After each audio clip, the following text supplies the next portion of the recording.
Augustine Damangala. Mko katika shule ya Hola Primary and Junior School katika county ya Tana River sub-county. Shule hii inatambulika kwa matokeo bora, nidhamu katika michezo pia inatambulika.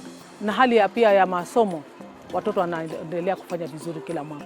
Ile nambari ya watoto imezidi, pia hali ya majengo imebadilika. Zile pesa ambazo tunapata kwa serikali, tunafanya marekebisho ya madarasa, jiko la kisasa, tukajenga madarasa na pia tunanunua madawati, viti kwa wanafunzi wetu. Jambo la kwanza, tumetatua kule wanafunzi kutokuja shuleni, kwa sababu wengi tunawapatia mazingira bora ili waweze kuja shuleni.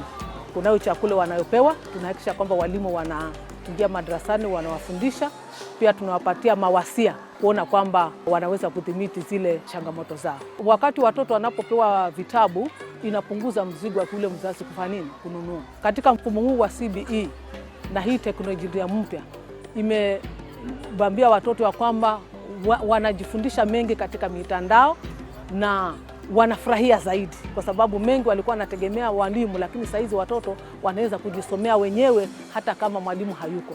Wanaingia kwa mitandao, wanaangalia kwa vitabu kutumia zile links ambazo ziko, na watoto wanajisomea wenyewe.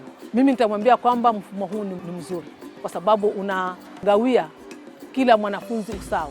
Hata ule zamani ilikuwa ni mtu anaangalia mitihani amefanya vipi, lakini huu mfumo wa elimu ni mzuri kwa sababu kila mwanafunzi ana sehemu yake katika masomo. Mimi ningependa kuambia kwamba Wakenya tukaweze kufurahia na kuweze kujumuika kusherehekea hiyo siku ya Madaraka, ili kuweze kuona kwamba nchi yetu inafurahia matunda yale ambayo tumepata katika nchi yetu ya Kenya.